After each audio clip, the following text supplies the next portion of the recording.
안녕하세요.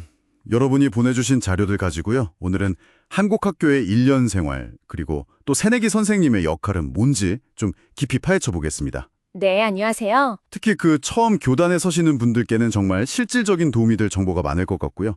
또 학교 현장이 원래 궁금하셨던 분들도 주목해 주시면 좋겠습니다. 네네. 오늘은 그 연간 학사 일정, 큰 그림이랑 주요 행사들, 그리고 각 단계에서 교사가 뭘 해야 하는지, 또 어떤 준비가 필요한지 여기에 좀 집중해 볼 거예요. 좋습니다. 물론 초, 중, 고 다르고 학교마다 차이는 좀 있겠지만 그래도 공통적인 흐름이나 핵심 이런 걸 좀 짚어드릴게요. 네. 보내주신 자료들을 이렇게 쭉 보니까요. 학교 행사가 그냥 달력에 있는 그런 일정이 아니고, 학생 지도라든지 학부모님하고의 소통, 또 교육과정 운영하고 아주 그냥 긴밀하게 연결돼 있더라고요. 그 점이 참 중요해 보였습니다. 아, 맞아요. 특히 신규 교사분들이 처음 겪는 어려움들, 그리고 그걸 어떻게 좀 헤쳐나가면 좋을지, 그런 구체적인 조언들이 좀 인상 깊었어요. 그렇죠. 자, 그럼 먼저 학기 초, 특히 3월. 3월은 정말 정신이 없죠. 네. 개학 첫날부터 그냥 바로 시전이니까요. 아이들 파악해야죠, 자리 배치해야죠, 또 임시 하급회장도 뽑고 할 일이 정말 많은데요. 네, 맞아요. 그중에서도 학부모 총회 준비. 이게 정말 중요하면서도 좀 떨리는 그런 순간일 것 같아요. 그 총회가 진짜 첫인상을 딱 결정짓는 아주 중요한 자리죠. 네네. 학교에서 PPT 틀이나 안내장 양식 같은 거 주기도 하지만 자료들을 보니까 핵심은 결국 자기 색깔을 좀 입히는 거더라고요.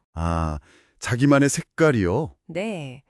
나의 어떤 교육 철학이라든지 우리 반 아이들이 좀 이렇게 자랐으면 좋겠다 하는 그런 모습, 그리고 수업 시작, 끝 시간, 짝꿍 정하는 법, 우리 반만의 특색 활동 계획 같은 거요. 구체적인 운영 방식들. 네, 그런 걸 좀 명확하게 담아서 미리 안내 자료를 충실히 준비하는 게 그게 신뢰를 쌓는 첫걸음이라고 합니다. 그렇겠네요. 자료에 언급된 인디스쿨이나 초등 참사랑 같은 교사 커뮤니티요. 그런 데서 선배 교사들 경험 공유받는 것도 큰 도움이 될 수 있고요. 그런 커뮤니티 활용 팁도 있군요. 네. 자, 3월이 그렇게 정신없이 지나가고 4월부터 한 11월까지는요. 매달 하는 기본적인 업무도 있겠지만 또 여러 활동들이 꾸준히 있네요. 그렇죠. 진로 희망 조사도 하고 행사 사진 찍어서 공유도 하고 2학기 학급회장도 뽑고 그리고 이거 빼놓을 수 없죠. 학부모 상담 주간. 네. 상담 주간. 이게 학기별로 한 번씩 1년에 2번이나 있는데 이것도 신규 선생님들한테는 좀 만만치 않은 과제일 것 같아요. 혹시 접근 방식의 차이가 좀 필요할까요? 네. 그 자료에서도 강조하는 건데요. 이게 전략적으로 좀 차이가 있더라고요. 1학기 상담 보통 5월에 많이 하죠. 이때는 학부모님 말씀을 좀 충분히 듣는 거, 경청에 무게를 두는 게 좋다고 해요. 일단 듣는 거군요. 네. 이 시기에 섣불리 아이에 대해서 단정적으로 평가하거나 그러면 자칫 좀 오해나 갈등이 생길 수 있으니까 신중해야 하고요. 조심해야겠네요. 반면에 2학기 상담 때는 그냥 이런 것 같아요 하는 막연한 느낌보다는요. 꾸준히 기록해온 그 학급 일지 같은 거 있잖아요. 네네, 관찰 기록 같은 거요. 네, 학생들 학습 태도나 친구 관계 같은 구체적인 내용을 담은 거요. 그런 객관적인 자료를 근거로 이야기하는 게 훨씬 설득력 있고 신뢰를 준다고 합니다. 오, 확실히 다르네요. 네. 그리고 전화 상담할 때 녹음하는 것도 기록 확보 방법으로 제시되어 있더라고요. 그렇군요. 그리고 아이들이 진짜 기다리는 큰 행사들 있잖아요. 운동회, 과학의 날, 학교회 같은 것들이요. 자료 보니까 특히 초등학교 운동회는 선생님들께 부담이 좀 크다고요. 네, 운동회가 그 형태가 좀 다양해서 교사 역할도 달라지는데요. 형태가 다양하다고요? 네, 외부 업체 불러서 하는 이벤트형도 있고 학년별 체육대회처럼 하기도 하고 아니면 전통적인 방식으로 하기도 하고요. 근데 어떤 형태든 간에 학생 안전관리가 최우선이다. 이건 공통적인 지적이었어요. 안전이 제일 중요하죠. 네, 특히 그 이벤트형은 예상 못한 사고 대비가 중요하고 학년별 대회에서는 또 공정한 진행, 심판 역할 이런 게 강조되고요.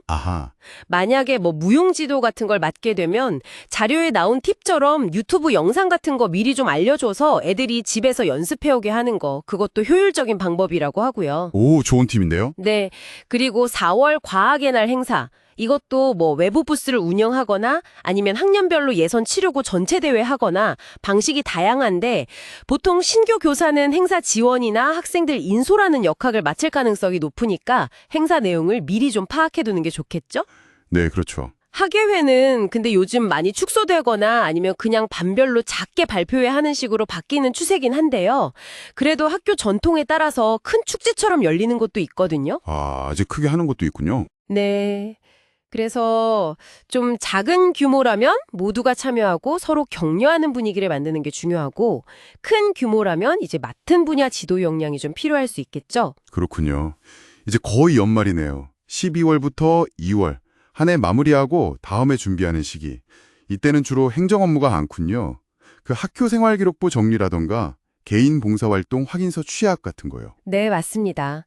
필수 업무들이죠. 또 뭐 롤링페이퍼 작성 같은 학급 활동도 있고요. 아, 네네. 그래서 연간 주요 행사 흐름을 아주 간략하게만 정리해보면요. 초중고 거의 비슷합니다.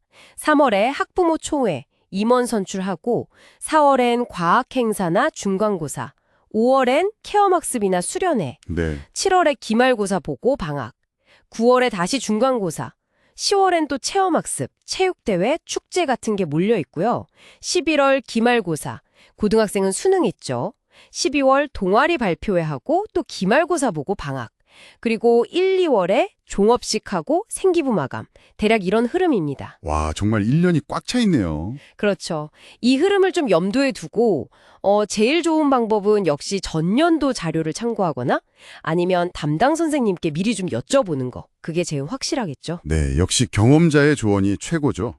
마지막으로 이런 업무나 행사에 대해서 좀 더 자세한 정보가 필요할 때 참고할 만한 웹사이트로 뭐 교수학습 개발센터나 서울교육 포털 같은 곳들이 언급되었네요. 네, 그런 공신력 있는 사이트들을 활용하는 게 좋죠. 네, 오늘 이렇게 쭉 살펴봤는데 한국 학교의 1년은 정말 다채로운 활동과 행사로 가득 차 있네요.